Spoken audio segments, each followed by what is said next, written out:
nos vamos. Ya con nosotros el doctor Ildefonso Caraballo Sánchez. In the house. Aquí está. Oye, ahora sí. Qué bueno saludarle, pastor de la Iglesia de Dios, Tabernáculo de Fe. Amén. Saludos, saludos, pastor Jesús Semidey. Amén. Y saludo a las ovejas que están conectadas también. Está por ahí el pueblo. Sí, allí están. Carmen Martínez, esa es nuestra líder de las mujeres de honor. Las mujeres de honor. Qué lindo. Qué bueno. Contento de estar aquí, pastor. Contento de regresar luego de una semana que estuve fuera. Extrañé la experiencia y yo sé que gracias. Nosotros también. Entender la situación. Nosotros entendemos lo que leemos. Entendemos lo que entendemos el documento humano también. Exactamente. Gracias, pastor. Gracias. Bueno, pues nada, estamos revisando unas reglas hermenéuticas que yo sé que están siendo de bendición. Agradezco también las palabras de compañeros, compañeras, pastores y pastoras que se acercan para agradecerme, ¿verdad?, de este tiempo, el contenido, el material, algunos repasando el curso de hermenéutica, poniéndose al día, otros aprendiendo conceptos que tal vez conocían, pero los están poniendo en su orden para que sean de bendición a su ministerio. Hoy vamos a hablar, pastor, del propósito, el plan y las limitaciones de cada escritura. Excelente. Cuando nosotros nos acercamos a la escritura, a la Biblia como un documento, tenemos que estar claros de que cada escritor siguió un propósito. Nosotros creemos en la inspiración de la escritura, o sea, sabemos que la palabra fue inspirada. Ahí está. La palabra es inspirada por Dios. Nosotros creemos en la inspiración de la escritura. Así que como estudiantes le damos la atención y la importancia que ella merece. Por lo tanto, mi primera observación es: no lea la Biblia rápidamente. No se acerque al libro sagrado superficialmente. Porque esto va a hacer que usted no entienda correctamente su contenido. Muchas veces tenemos la Biblia y ya se abre en las páginas que solamente leemos. Y yo entiendo, ¿verdad?, las recomendaciones de leer algunos textos bíblicos, de familiarizarse con otros pasajes bíblicos, pero la Biblia es desde Génesis hasta Apocalipsis. Cierto. Y usted se va a dar cuenta de que cada libro, por pequeño que sea, el libro de Abdías, el profeta Abdías, que es solamente un capítulo, en el Nuevo Testamento, la epístola de Judas, un solo capítulo. Y usted dirá, pero ¿y cómo un solo capítulo? ¿Para qué un solo capítulo? ¿Por qué Dios permitió que un material tan breve, tan corto apareciera en la escritura? Pues lo permitió porque tiene un propósito. Y en el propósito de inspirar y de dirigir a estos autores, colocó en ellos esta idea de para qué. Cuando hablamos del propósito, estamos hablando de para qué. ¿Para qué está contenido este libro en la Biblia? Y aquí tengo el ejemplo del libro de Ruth. Tengo mi Biblia aquí frente al libro, a mi lado. Una historia que está ahí en la escritura y que para usted, para hacerle sentido, usted tiene que entender la razón de ser de ese pequeño libro. Fíjese, lo primero que está localizado entre Jueces y Primera de Samuel. Jueces y Primera de Samuel. Así que cuando miramos este libro, debemos hacernos la pregunta: ¿para qué? ¿Por qué está incluido un libro como Ruth? ¿Es una historia de amor? ¿Es una historia de enamorados? ¿Es una novela? Usted lo lee, puede sentarse a leer, lo que le gustan las historias, que le gustan las historias de romance, va a encontrar una historia de amor. Pero vamos a dejar el libro de Ruth solamente a ese plano, mirarlo solamente desde esa perspectiva. La próxima diapositiva, pastor, nos presenta una idea de para qué está escrito ese libro. Ese libro tan pequeño, esa novela de amor, esos elementos narrativos de la historia de Ruth, están escritos para establecer una conexión entre David y sus antepasados. Una conexión. ¿De dónde viene el rey? Ustedes saben que todavía en el día de hoy el concepto de la monarquía se da por herencia. Y es importante saber de dónde surgió ese rey, cuál es el linaje. Esa es la razón de las genealogías, que es otro tipo de material en la escritura, que usted dice, pero ¿y para qué está incluida esa genealogía? ¿Con qué propósito están incluidas? Pues el libro de Ruth nos conecta con los antepasados del rey David. Ese es un propósito. Podemos mirarnos y acercarnos al libro guiándonos por ese propósito. El otro propósito es que el libro, en la primera línea, o sea, en las primeras líneas, aconteció en los días que gobernaban los jueces. Pues entonces este libro de alguna manera está conectado con el libro anterior. Es interesante, está conectado con el anterior y con el que le sigue. Con el anterior porque la historia se da en un momento. Los moabitas fueron uno de los enemigos, de los pueblos enemigos que atacaron al pueblo de Israel durante el tiempo de los jueces. Ese es el libro anterior. Y el libro posterior, el libro que sigue, el libro de Primera de Samuel, que tiene el nombre de este líder, de este profeta, pero que conecta. Samuel tuvo la responsabilidad de conectar a este pueblo de Israel con la monarquía, primero con Saúl, posteriormente con David. Así que, y este es un tiempo de rebelión, este es un tiempo de ataques, es un tiempo de rebelión del pueblo de Israel en contra de Yahweh, en contra de su Dios, pero también fue un tiempo de rebeliones. Los pueblos enemigos que rodeaban a Israel venían, lo atacaban, les robaban sus frutos, caso de Gedeón, tomaban control de su área geográfica, los oprimían hasta que el pueblo clamaba a Dios. Y Dios escuchaba el clamor y les enviaba un juez o una jueza, porque no podemos olvidar que en esa historia bíblica está la figura de esta líder, Débora, esta profetisa, esta jueza. Así que cuando nos acerquemos a los libros de la Biblia, revisemos qué propósito tiene este autor. Y el propósito nos va a llevar al plan, el plan que siguió el autor. La próxima diapositiva nos da una idea de qué es el plan, qué forma literaria. Cuando hablamos del plan, hablamos de la forma literaria que empleó el escritor para llevar a cabo su propósito. Usted mira, lee el libro de Ruth, hay unos diálogos, hay una acción, es un drama, es una novela, tiene una narrativa. No todos los libros de la Biblia se dan de esa forma, pero para el propósito que el autor, Dios inspiró al autor de Ruth, vale la pena destacar su forma literaria. Y así ocurre con cada libro de la Biblia.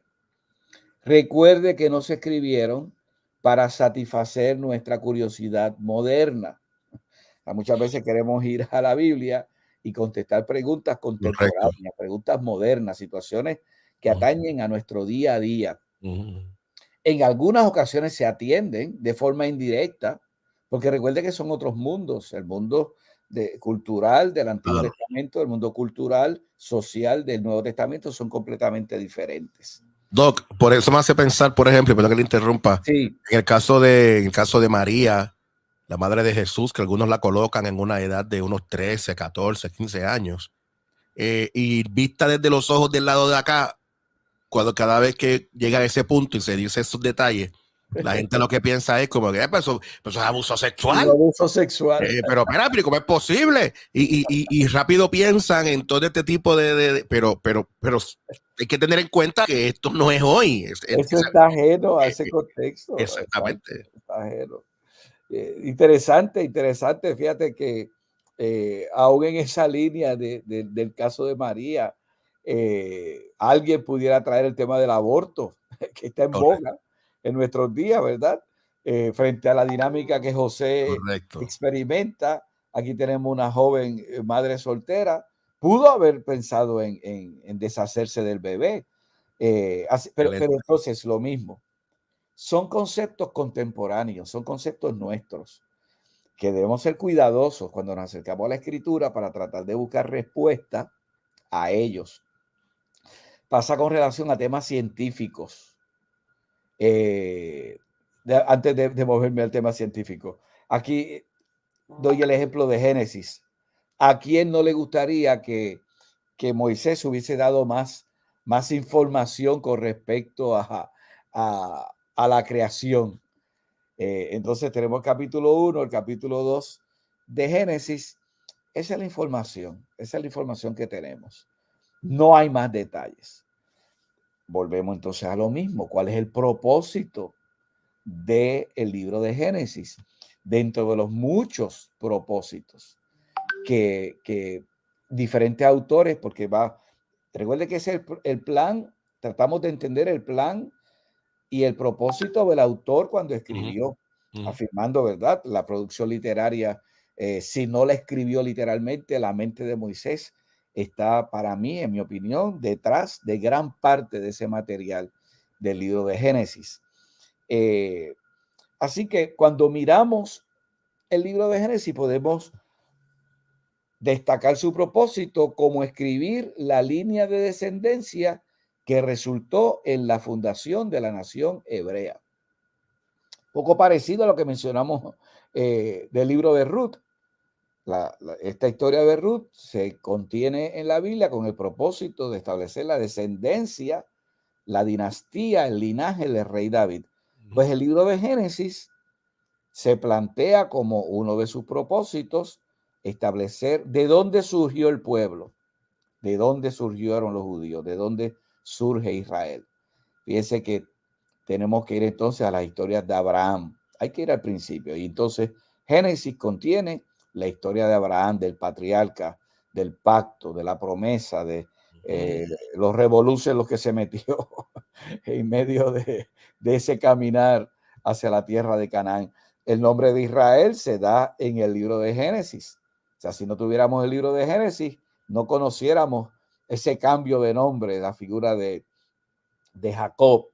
Tu nombre no será llamado más Jacob, sino que ahora serás Israel, porque has peleado con Dios y has vencido. Doc, ¿Cómo y perdóneme que le interrumpa, y es que es poderoso lo que usted está presentando en esta mañana, porque a la medida en que nosotros no podamos tener claro lo que es el propósito, cuál es ese plan, las limitaciones de cada escritura, pudiéramos nosotros estar añadiéndole al texto un propósito, un plan, y saliéndonos de las limitaciones de la escritura y haciendo literalmente y estableciendo cosas que el autor en su propósito y en su plan para nada quiso establecer, y no fue ese tampoco el propósito.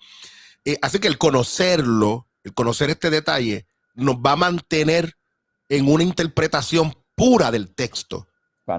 Y no nos va a sacar de esa interpretación para vernos nosotros y cayendo en la trampa de establecer procesos que literalmente no fueron para nada lo que quiso establecer el autor. Y volvemos otra vez al libro de Génesis. Hemos hablado del propósito, hemos hablado del plan, vamos a hablar de las limitaciones. La próxima diapositiva nos presenta un ejemplo del plan. Es la próxima, pero vamos a mirar esta, perdóname, pastor. Esta diapositiva nos sigue dando un ejemplo ya del Nuevo Testamento de los evangelios. Los evangelios. Cada autor de los evangelios tiene un propósito Así es. en mente. Tiene un propósito en mente. Entonces decimos, ¿y por qué Mateo omite esta información? ¿Y por qué Juan no incluye esta información? ¿Por qué el énfasis de Lucas en las mujeres, en los niños, en los pobres? Por tocar un tema, ¿verdad? Uno de los énfasis del Evangelio de Lucas. Entonces usted pesa, vimos este tema de los evangelios hace unas semanas atrás cuando hablamos de la armonía de los evangelios. Cómo tener una idea completa, un cuadro completo cuando usted se sienta y lee y examina a Mateo y examina y lee a Marcos y examina a Lucas y examina a Juan, y para comprender la historia del ministerio de Jesús, usted tiene en cuenta los 4 evangelios, una vista panorámica de los 4, pero individualmente debemos analizarlo desde el punto de vista de que cada uno tuvo un énfasis: Mateo, Marcos, Lucas y Juan. Esta es un curso, esta nota es Nuevo Testamento 101, Nuevo Testamento 001.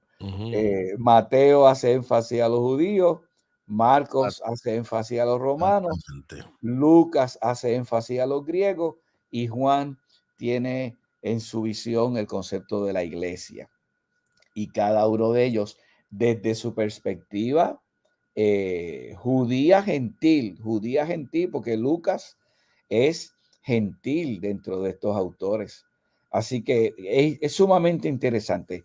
Otra vez, el propósito. Usted ha mencionado diferentes propósitos, Pastor Ildefonso. ¿De dónde usted obtiene esta información? Aquí los comentarios bíblicos son un material importante a donde hay que recurrir. Hemos hablado de material de introducción. Fíjese, aún las Biblias de estudio, que tenemos muy buenas Biblias de estudio, contienen material introductorio, se les está añadiendo material introductorio. Y dentro de ese material, usted va a notar que está la parte del propósito del autor. Regularmente incluyen cuál es la visión del estudio, del análisis del escritor, el propósito de ese libro. Así que les invito para que siempre busquen un comentario bíblico. Lo otro es el bosquejo del libro. Muchas veces nosotros no le damos atención. Nuestras Biblias están bosquejadas. Estos temas que aparecen en cada sección, que están en letras negritas. Yo tengo aquí la Reina Valera del 60.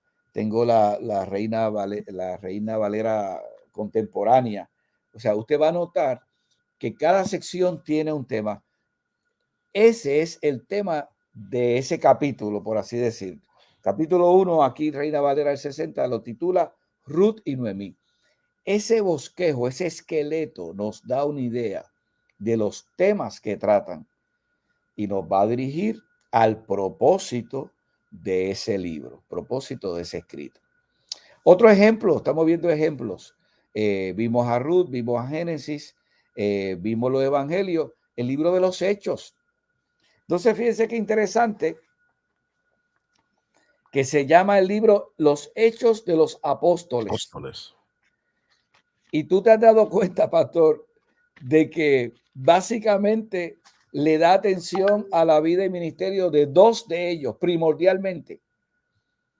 No se habla de Lucas, no se habla de Tomás, perdón, no se habla de Andrés allí en el libro de Hechos. Así que es interesante que usted puede pensar que va a ir al libro de los Hechos a buscar la historia, el desarrollo de cada uno de los apóstoles, discípulos, ¿verdad? Que de acuerdo a nuestro análisis, posteriormente, al ser testigos de la resurrección de Jesús, se les adjudica el título de apóstoles. Así que tenemos que mirar el libro de Hechos desde una perspectiva más amplia, no pensar que voy al libro de los Hechos, voy a encontrar la historia de Andrés, la historia de Bartolomé, la historia de Natanael, la historia de los discípulos. porque algunos de ellos ni se mencionan. Bueno, al comienzo hay una línea cuando se elige a Matías. Matías para que sea el sustituto, ¿verdad? De Judas. Bueno, pues sí, perdón, déjeme poner la nota. Se menciona desde el punto de vista de un listado que se da en el capítulo 1, el verso 13. Pero lo que quiero exponer es que decimos, el libro de los Hechos es la historia de la iglesia. Tenemos que cualificar eso, porque no es una historia completa. No es una historia como nosotros estamos acostumbrados. No es una historia que tiene todos los detalles de esos momentos históricos. Así que miramos el libro de los Hechos desde el plan, desde el propósito y el plan, de la perspectiva del evangelio de los judíos a los gentiles. Cómo se mueve el evangelio, la buena nueva, desde aquellos receptores de ese mensaje, que definitivamente son judíos, son representantes del pueblo judío, hacia los gentiles. Y el detalle de que solo dos, pues, Pedro y Juan. Usted dirá, Pablo y Pablo, pastor. Pero recuerde que Pablo no fue parte del grupo de los 12, de los discípulos que acompañaron a Jesús durante su ministerio. Posteriormente recibe el título de apóstol. Pero desde el punto de vista de ese grupo original, solamente Pedro y Juan son los que más información, atención, se les da. Vamos a ver la otra diapositiva, pastor. Aquí era que quería llegar desde el punto de vista de que tenemos que reconocer hermenéuticamente que hay limitaciones. Porque el autor no da detalles, no da información. Por dos razones. Una, porque no se lo permitían. Tal vez el conocimiento de ellos estaba limitado, había una limitación desde esa perspectiva. O porque no estaba de acuerdo con su propósito. Aquellos que han escrito, ustedes que han escrito una exégesis, un trabajo investigativo, un tema y el profesor se lo da para que usted lo desarrolle, usted tiene que estar claro, fíjese que es el mismo principio. ¿Cuál es tu propósito al escribir esta exégesis? ¿Cuál es tu propósito al escribir sobre este tema? Y tú te vas a enfocar. Algunas veces los estudiantes dicen, pero es que he leído tanto que ahora no sé qué escoger. ¿Qué voy a incluir en el trabajo? Pues entonces ahí decimos, tienes que recoger velas. Tienes que recoger el material y decir, bueno, esto es lo que voy a incluir en mi contenido porque esto está de acuerdo a mi propósito. 3 áreas. Las he mencionado, 2 de ellas indirectamente. Pero vamos a encontrar en las escrituras limitaciones de tiempo científico. La Biblia no fue escrita para contestar preguntas de ciencia. Contiene material científico, pero no vaya a buscar la teoría de la explosión y del hoyo negro y el Big Bang, los átomos y los planetas chocando con asteroides y de ahí, o sea, ese material no va a aparecer en la escritura. Porque no fue escrita por un científico, no fue probablemente el más científico de todos, aquí pensando en voz alta. Lucas, el médico, no obstante, o sea, tampoco pongamos en tela de juicio, ¿verdad?, el conocimiento vasto que tenían, porque entonces se desarrollaba de otra forma el conocimiento de estos personajes y de estos autores, muchos de ellos de la escritura. Información histórica. Hablamos de Faraón, hablamos de los faraones, pero cuando usted va a la historia de Egipto, usted sabe que los faraones tenían nombre. Tutankamen, el faraón tal, el faraón tal. Esa información no la contiene el libro de Éxodo, el libro de Génesis, que habla de este personaje, José, que estuvo relacionado y que visitó la ciudad de Egipto y que vivió, se hizo parte de ella. Tiene historia, pero no fue escrita como un libro de historia. Alguien dijo, me viene a la mente, que es historia con un propósito teológico. Y entonces, desde esa perspectiva, yo creo que ese pensamiento de la historia de la salvación, de este pensamiento teológico, ¿verdad? Que plantea que la Biblia es la historia de la salvación, pero no es una historia común y corriente, no es una historia que va a tener detalles que a nosotros nos gustaría que hubiese dado, porque no va de acuerdo con el propósito redentivo, con el propósito de la salvación. Y finalmente, pastor, el tema doctrinal. El tema doctrinal, debemos tener mucho cuidado con respecto a las doctrinas y entender que algunos libros no necesariamente contienen temas con respecto a ese tema doctrinal, tanto en el Antiguo como en el Nuevo Testamento. Algunos de esos temas doctrinales que parecen como limitaciones en un libro, se dan en un concepto que Adolfo Harnack, desarrolló y permanece hasta el día de hoy, que es el concepto de la revelación progresiva. La revelación progresiva. O sea, cómo Dios se reveló y cómo Dios va revelando. La palabra revelar tiene en su raíz el término velo, un velo, una cortina. Y eso es revelar. Dios va corriendo el telón. Cuando usted ha ido a una obra de teatro o en la iglesia, le colocamos una tela que divide una sección de otra. Eso es revelar. Dios va corriendo el telón. Y entonces lo va haciendo progresivamente, lo va haciendo poco a poco. Y nos va dando un orden y unas pistas para que nosotros podamos entender luego la plena revelación. Así que, querido hermano, una invitación para que sigas estudiando, para que sigas mirando la hermenéutica como una herramienta, tanto para la enseñanza como para la predicación y aún para tu estudio bíblico personal. O sea, no, comencé diciendo, no leas rápidamente la escritura. Bueno, volvemos al tema de esta sección. Ponle sentido, porque de otra manera no vas a entender lo que lees. Muy bien.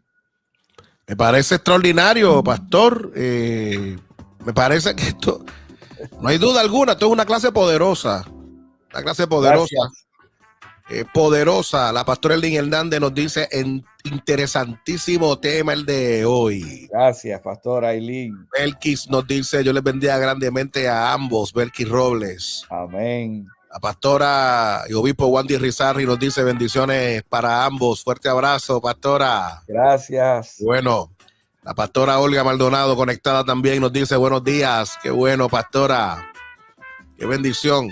Rosa nos dice Dios les bendiga. Dios bendiga al pastor y profesor Caraballo. Que Dios lo siga usando. Eso es amén. Gracias, bien grande. Rosa.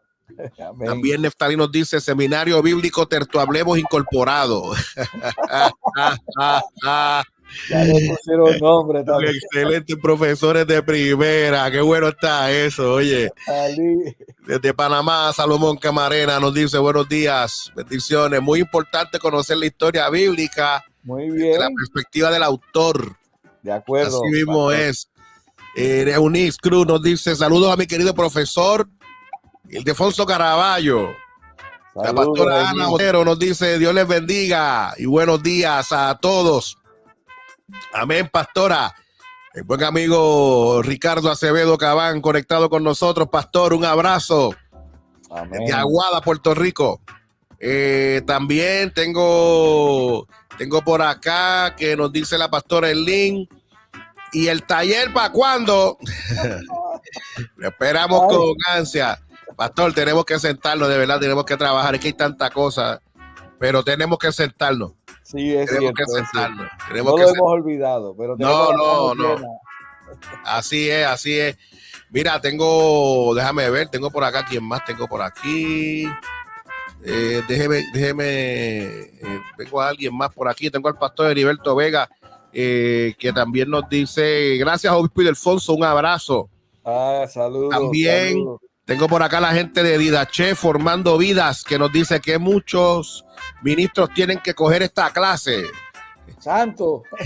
Aleluya. Invítale para que se conecten con Terto Hablemos. Exactamente. Ahí está el comentario del pastor de Heriberto Vega, Didache Formando Vida. Rosa nos dice, no prometo nada más. Rosa nos debe... No, más nada. Adiós. No prometo más nada. Ok. No es lo mismo. Es verdad. Rosa, estoy pensando en la lasaña de berenjena. ¿No será eso? ¿Por qué será? No sé. Me suena que eso es la lasaña de berenjena. Mira, también nos dice, y el libro, pastor. Hay que hacer una recopilación de todo esto, de entiendes lo que lees. Wow, pero dice, entiendes lo que tertulees. Tertulees. Ay. Eso parece la consonante de griego y de hebreo. Exactamente. Mira, tengo por acá que la gente de la Chef Formando Vida nos dice que muchos predicadores de agua piringa. Oye, mira esa foto de Didache Formando Vida. ¿A quién se te parece? Esa es la pastora Grimilda Cortés que está por ahí. Grimilda, pastora, bendiciones. Pastor, un abrazo. Esa agua de Kool-Aid. Ya tú sabes. Mira, también Rosa nos dice para Abner. Ese que le va a hacer una lasaña para Abner. Eso es. Qué buen corazón tiene Rosa. No, Rosa es otra cosa. Rosa es otra cosa. Mira, ahí está el número de teléfono del pastor para que puedan conectar. 787-646-2289. 646-2289. También lo pueden hacer sus páginas, pastor. ¿Cómo lo pueden hacer? Ildefonso Caraballo. ILDE.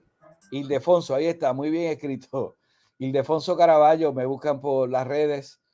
Y Iglesia de Dios MB Tabernáculo de Fe. Allí estamos sirviéndole al Señor, contentos, felices. Bueno. Un saludo a las ovejas y a todo el pueblo. Y una vez más, gracias, pastor, por este una bendición. Una bendición, pastor. Un abrazo y que sigas bien. Que el Señor te use y te siga usando con grande poder. Muy bien. Nos vemos esta semana. Claro que sí, un abrazo. Que la paz del Señor sea contigo. Buenos días. El pastor Ildefonso Caraballo.